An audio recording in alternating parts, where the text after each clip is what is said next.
Quivering Lipstuffer from Lower Lipstuffer writes, with both hands off my Michaels, get your own brand of impenetrable humour, don't wait for it to rot or take a belief out of my blooks, mate, eats team mutates mute and watch the box melt lemox.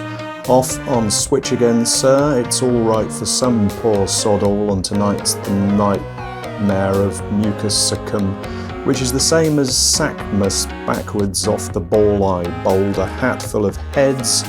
I win a trip to the if void is function of if loop return space isn't empty, sugar planet, zero, right, juice box, and degloved small bowls by massive sack, old brown dwarf's horse cock-eared, a bloken record shop at Aldilat Lidl. Do you like dishevelled man with beard struggling to read nonsense? Or do you prefer smart, clean-shaven man talking sense? Hello, my name is something like Tim, and I am a normal man that talks absolute sense for the next few seconds, and then it's back to the dishevelled man. Hello and welcome to Fugcast. As you can see, this episode is in visual format of MP4. Usually, Fugcast episodes are in MP3, which is audio only. This is part 1, and you can listen to part 2 by becoming a Patreon subscriber. Simply head over to patreon.com/Fugcast. In other news, I have a new album out, which you can hear by going to fugwodge.bandcamp.com.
I weighed myself this morning, 17 grams the scale said, which means I need to lose some weight if I want to win Bristol's most insubstantial man contest, in which all participants line up and are blown against wall by local hard man Steve, who is tough for sure, but has really weak lungs and has trouble breathing.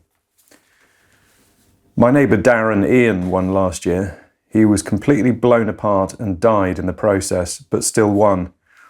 My other neighbour, Ben John, is entering this year, and he is very insubstantial, sort of gas-like. But so much so that they won't know if he's there, so I'm not worried about him.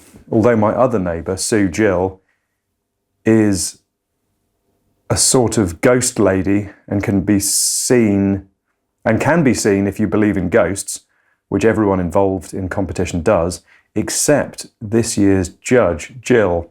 So hopefully I can win, because there's only one other contestant called the name David, and he's a big solid bloke from up north. I'm called the name Chris H, and I'm a pretty normal English male.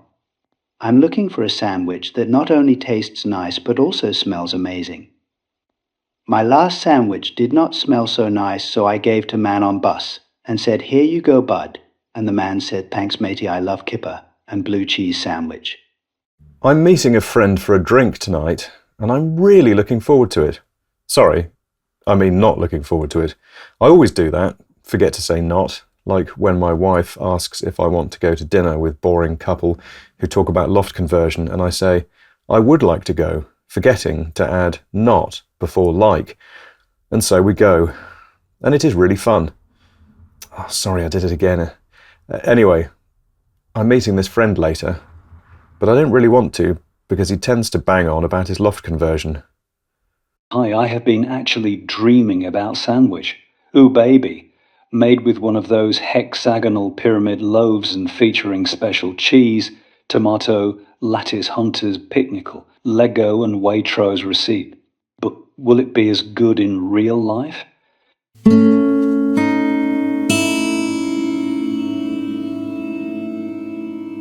you know what I hate?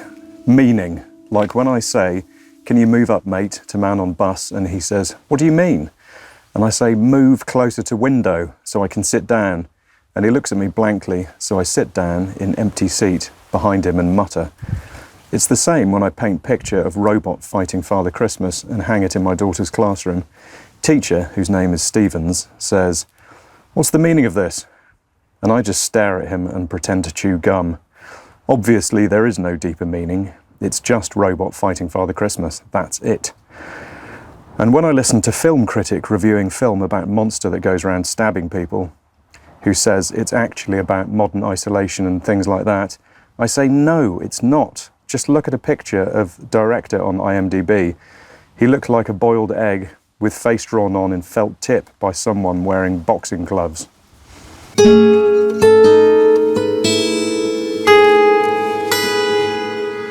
Do you like man with ketchup on his face?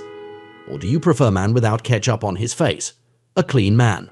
A sensible man who doesn't see the point of smearing ketchup on face. Hello, my name is something like Tam, and I am a normal man with clean, shiny face. And do you know how? Well, I tell you, it is easy. I simply don't smear ketchup on face. Unlike this man.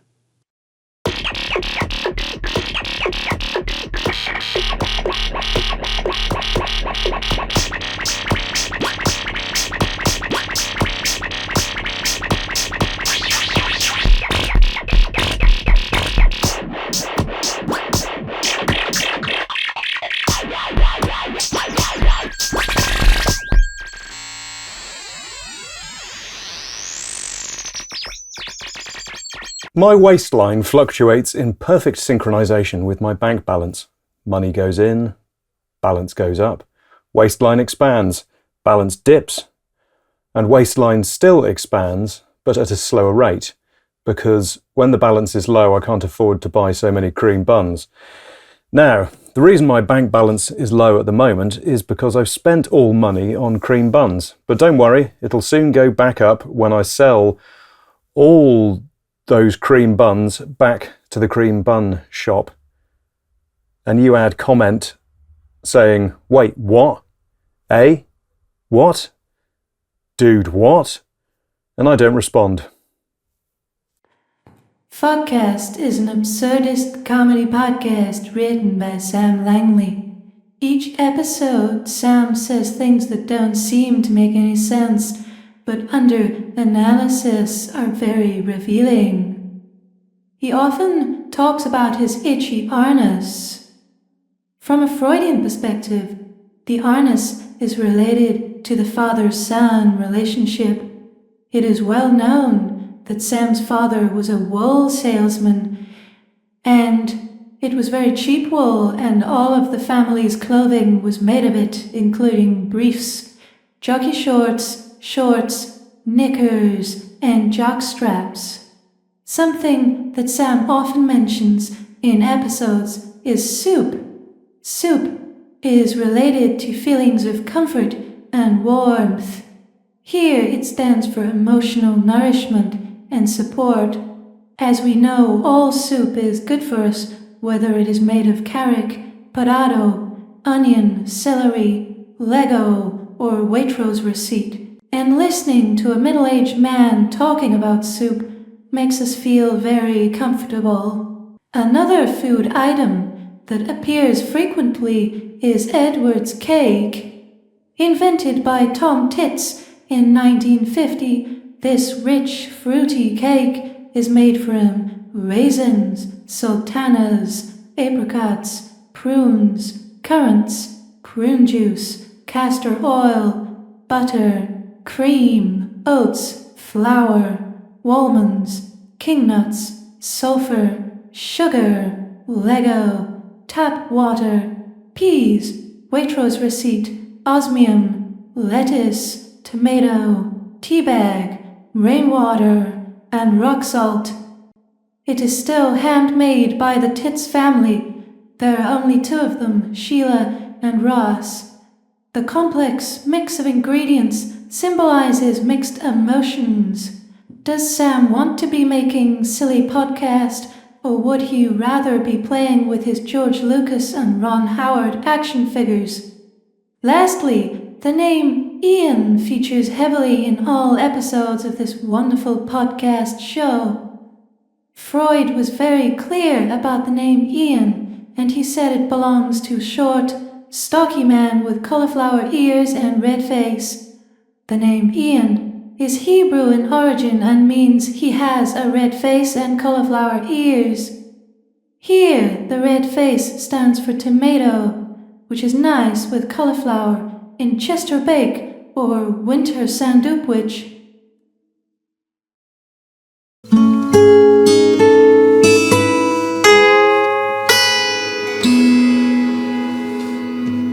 A large pile of poo and a huge puddle of wee walk into a bar. "What can I get you?" asks the erect penis behind the bar. "Oh, I'll have a pint of wee," says the pile of poo. "And I'll have a big bowl of poo," says the puddle of wee. "Oh, sorry, we only serve beer and cider and that," says the erect penis. "And also bar snacks like triple-cooked chips and deconstructed burger." "Yes, we realise that," said the poo, who was a male. "We were being satirical." "Yes," said the wee, who was female. "And you say, yes, that makes sense, the poo would be male and the wee would be female." And I say, "What are you talking about? Are you sexist?" What technique do you use to escape boring man at party? What technique do you use to repel attractive woman on bus? And what technique do you use to cause all persons to leave room so you can read your book about aliens in peace? Introducing Egg Breath from Michaels. It's an egg mayo scented spray that you can use to achieve realistic egg breath. Also now available from Michaels is onion flavour, and for extreme situation, dog shit. Every small bottle of Michaels contains 1 squirt of foul liquid.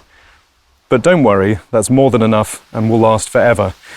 And you say, what about my date next week with Karen Miller?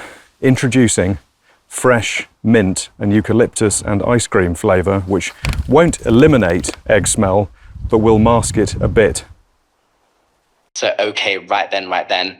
Yeah, so my ideal sandwich would probably be 6'4" with sandy hair, gherkins, mustard, mayo, lettuce, tomato gel, and a wicked sense of humour. Sorry, excuse me, I had a large sandwich for lunch. In the 1980s, it was great when you had music like Shrivelled Richard, Shrunken Tom and the Davids, films like Honey, I Shrunk the Utility Bills, and food like shrivelled sausage and thin chips. I wore skin-tight jeans, skin-tight t-shirt with a picture of a raisin on it, and I worked in a dehydrated fruit shop. My boss, Mr. Shrivels, was very thin, with shrivelled eyes, and he paid me in dried fruit. But when I tried to pay my landlady, Mrs. Prunes, she said, "No, I do not accept dried fruit as payment for rent." In the 1960s, it was the best when you had music like Shaking David and The Wobblers and films like The Big Jelly Man and food like jelly, milkshake, and even panna cotta. I wore jelly bottoms and a t-shirt with a picture of a jelly on it. And yes, I worked in hospital feeding jelly to people with Parkinson's. My boss, Mr. Parkinson, had a great big soft head that wobbled when he talked. And yes, he did pay me in jelly. And landlady Mrs. Jelly said, "Yes, I do accept jelly as payment."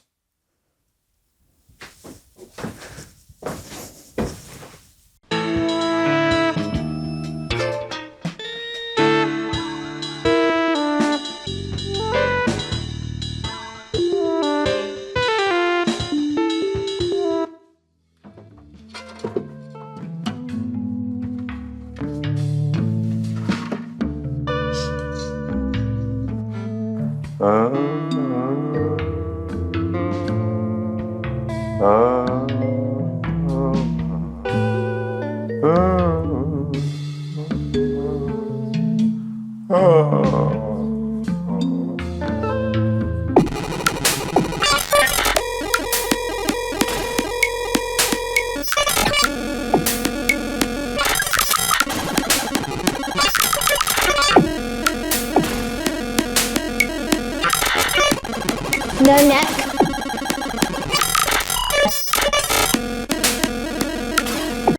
I'll have the water and the cucumber, please. Oh, I'm not a waiter, madam, and I'm pretty sure this isn't a restaurant. What? Of course you are. You've got a bow tie on and you look sort of French. And what do you mean this isn't a restaurant? Look at all the other diners. They're not diners, they're rocks, madam. We're in a quarry. And I assure you, I'm not a waiter. I'm just a guy that is going for a walk. I don't believe a word of it. Why would a guy go for a walk in a quarry? Oh, yes, good point. Well, you've got me. I'm actually a rock too. I guess you're hallucinating. Well, maybe if I was real woman, but here's the twist, which is that I'm a rock too.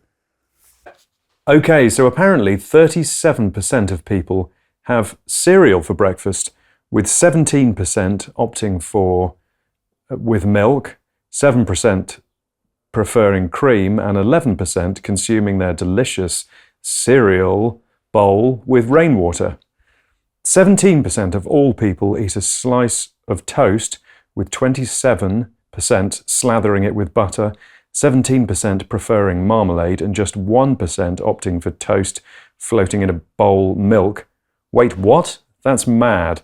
And finally, 23% of all world people have a bag crisps with a pickled egg, with 17% going for cheese and egg flavour crisps, 27% opting for egg and chive, and the remaining 11% choosing scrambled egg flavoured crisps. A very small minority of people have a bowl of iridium chunks. And you say, wait, isn't that the densest material in the world? And I say, no, that's osmium.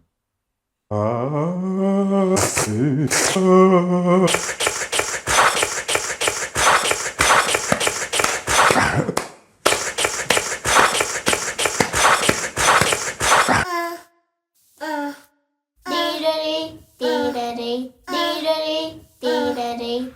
a house, said the house. I'm a tree, said the tree. I'm a cup, said the cup. I'm a monster, said the monster. I'm a monster, said the monster. I'm a monster, said the monster. I'm a monster, said the monster. I'm a monster, said the monster. I'm a monster, said the monster.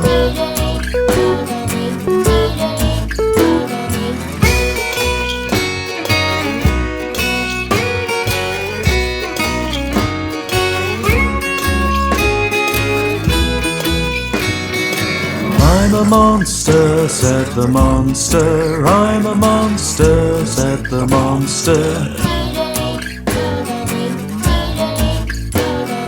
I'm a monster, said the monster. I'm a monster, said the monster. I'm a house, said the house. I'm a tree, said the tree. I'm a cup, said the cup. Well, this is the end of part one. Thanks.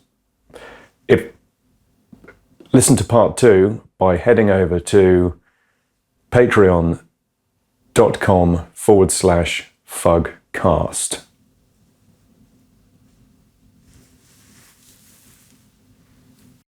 If you enjoyed this, please leave a 5-star review on Apple Podcasts or Spotify or whatever. IT will help the man that makes Fugcast become huge success.